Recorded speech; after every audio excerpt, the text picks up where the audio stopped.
Hello and welcome to Be the Change, a YouTube series brought to you by Canadian Gender Equity. My name is Corey Hunter and I'm going to be your host. This week in our episode, we're going to be exploring debunking gender, exactly who benefits from it and why it's so important. If you didn't already, check out last week's video where we talked about the differences between gender expression and sexual orientation. This week's conversation takes that just a little bit further so that we can understand how to be more inclusive individuals, and also we can understand how all of us are going to benefit from this process. So let's do a little recap, and then we're going to run into this and take it a bit more in depth. So last week we came to talk about gender a little bit and what that means. We came to know that it's actually the socially constructed characteristics pertaining to masculinity and femininity, as well as the varying ranges in between. Depending on the context, sometimes these characteristics are referencing biological sex as well, but more commonly than not, we see sex-based social structures that are being created. So what that means is we have certain things that we have created in a social capacity that identify or line up with being masculine or being feminine. And we recognize, moreover, that gender is becoming this social construction. And although it's originally fundamentally created around some of these ideologies of biological sex, over time, it has really become this social construction. And we see that in the fact that we display it in all sorts of different ways, in our clothes, our hair, accessories, makeup, the different types of friendship circles that we hold and activities that we engage in, whether or not we engage in sports and what those sports might even look like. The places that we go, the way in which we talk and the way in which we walk, even the style that we speak and just the way we generally carry ourselves. So many things over time have become engendered. And we see variation over time. We see variation over different social cultures and geography. And these also give us the hints that, yeah, these are social constructions. Those variations are key, right? Because that is one of the features of a social construction. So now that we understand this, let's keep going and move along and understand exactly how we create these engendered expectations. We mentioned in last week's video that things like shoe stores, you walk in and they're not size to size. In fact, they're actually divided into men's and women and the style dictated. Well, they're not the only ones. A lot of department stores and places that we shop do this, and a number of other places that we go as well. So I encourage you to go to a Toys R Us or another major child's kind of toy manufacturing store and type in boys' toys, type in girls' toys and see what types of things you get. Look at the colors, look at the themes and start thinking to yourself why it is that we don't see these in both. It's because of an engendering, right? Now, we also recognize that in our social media, in our television, all this stuff that we're seeing on our cell phones and our TV screens and movie theaters, all of these types of things create expectations too on what women and men are supposed to look like and how they're supposed to act and carry themselves to be successful. We even see this on a smaller and more intimate scale within our family structure as well. So we see our parents or our grandparents, different cousins or family members engaging in certain ways. We pick up on their values and their beliefs and we start to adopt those. And beyond the family, it goes into community as well. So we have these explicit interactions where we're talking with people from the community, either friends or strangers or clerics. And, we're creating ideologies from those conversations. But we're also observing the conversations that other people are having too. So we're seeing how they interact with one another. We're observing and we're processing it. And we're, again, creating ideologies. So these are a few ways in which we actually create these social expectations.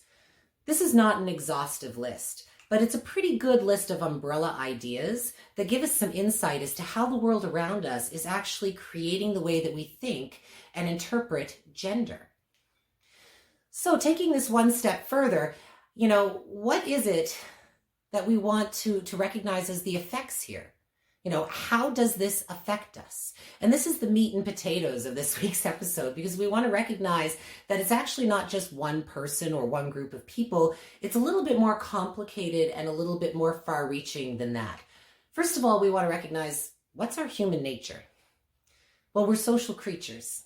We don't wake up every morning looking to alienate ourselves, push ourselves away from other people, and create scenes where we're going to be rejected and we're going to be discriminated against or harassed.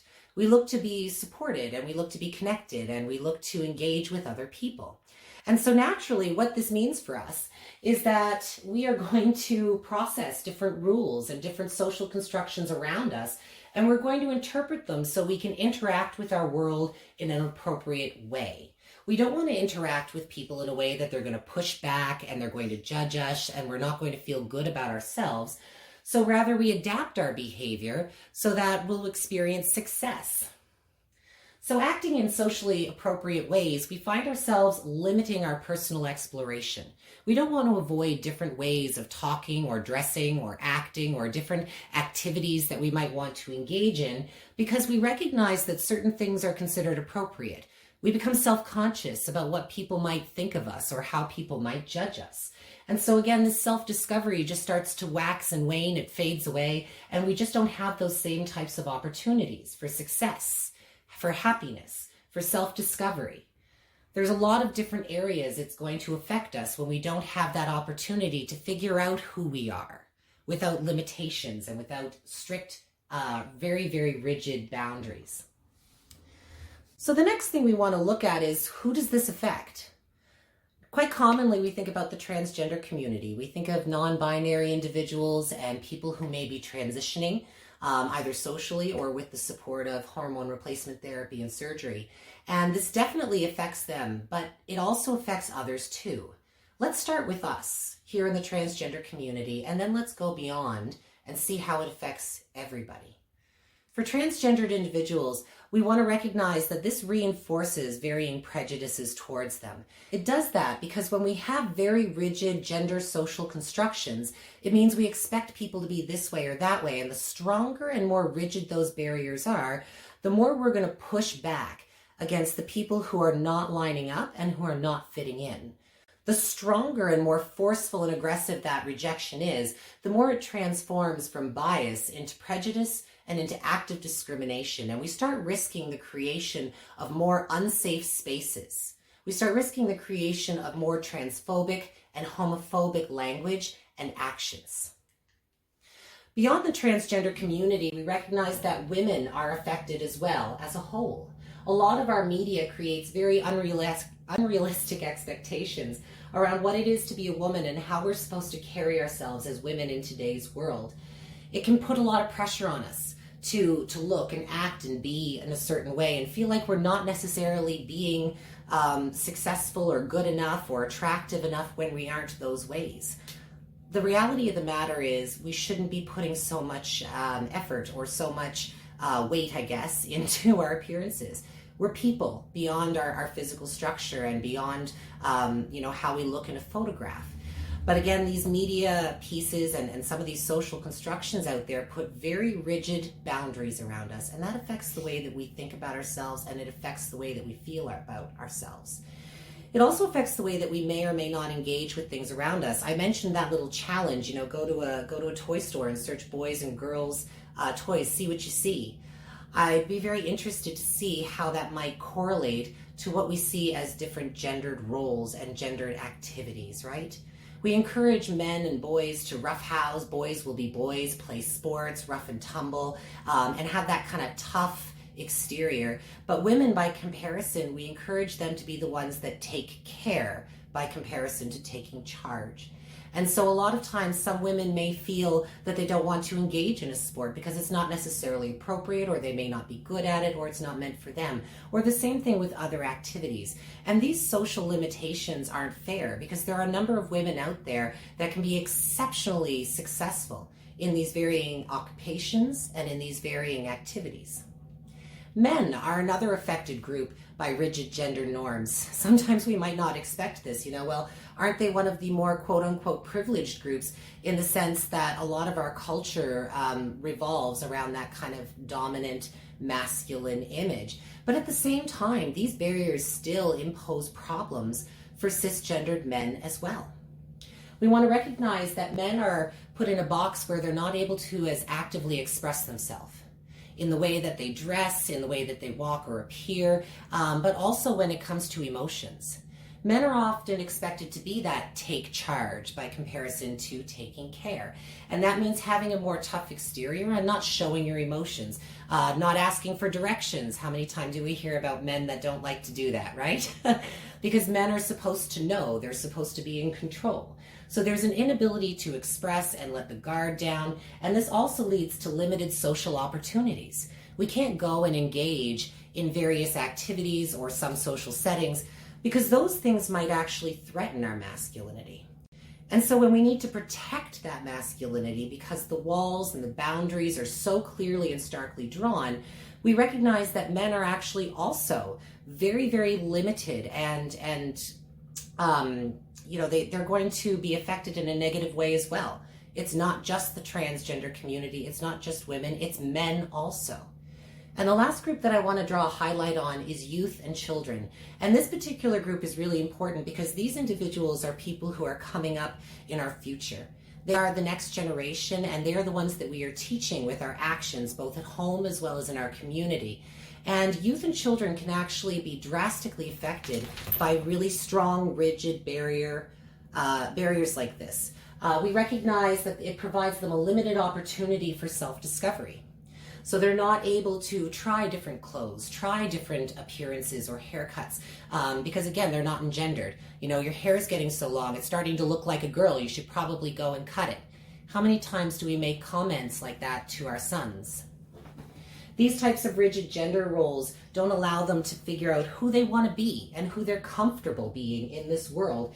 And it can create different barriers between family and friends as youth start to fear that if they disclose their true interests or they want to try to explore these things, they may have rejection from people who feel that it would be inappropriate or not right. So men and women, cisgendered and transgendered, youth and children and adults, we're all affected by rigid gender norms. They're causing limitations. And beyond the specific ones that you see under each one of these 4 titles, they affect all of us in a few key ways. They affect our mental health because we can't figure out who we want to be and be happy with it and be self-assured. Rather, we live with our blinders on, not looking out into the periphery and not being allowed to have that self-discovery and that interaction without fear. On top of that, we see that we all have an inability to self-express because these roles put limitations on what we can wear and how we can walk, how we can talk, if we're going to be accepted by our peers. And this limits our ability to engage in varying social interactions and basically, bottom line, puts us all into a box. It doesn't seem like rigid gender roles are too beneficial for anybody, does it? I don't think so myself. So when we basically boil it all down to debunking gender, what we want to understand today is that it's for everybody. It's for our community, it's for our future, it's for young, it's for old, it's for men, it's for women, it's for transgender and for cisgendered people. Because the more rigid our gender constructions are, the more we are going to negatively affect one another. We're going to put ourselves into these rigid boxes where we expect people have to be a certain way, and we're going to polarize. The more and more we do that, there's going to be more of us and more of them. Instead, if we start recognizing that gender is a social construction, that we can change, we can create a more inclusive dialogue, we can be more respectful, we can be more supportive. Men don't have to be this, women don't have to be this. Instead, people can be people. When we start taking that mentality, we're allowed to discover our best selves, and this is where we're truly going to be our happiest and our most successful. If you haven't already, as I mentioned before, check out last week's conversation where we talked about the differences between gender expression and sexual orientation. It goes really well with these concepts of debunking gender. Another interesting thing that I'd love you to check out is my conversation with Minister Lloyd Bruce from the United Church in Sackville. We had a great conversation following up with their congregation's affirmation process to be an inclusive LGBTQ-friendly space. We had a great chat over their congregation, and I think you'd really enjoy it if you check it out. I'll see you next week where we're going to be talking about pronouns. Little words, big problems. Talk to you then.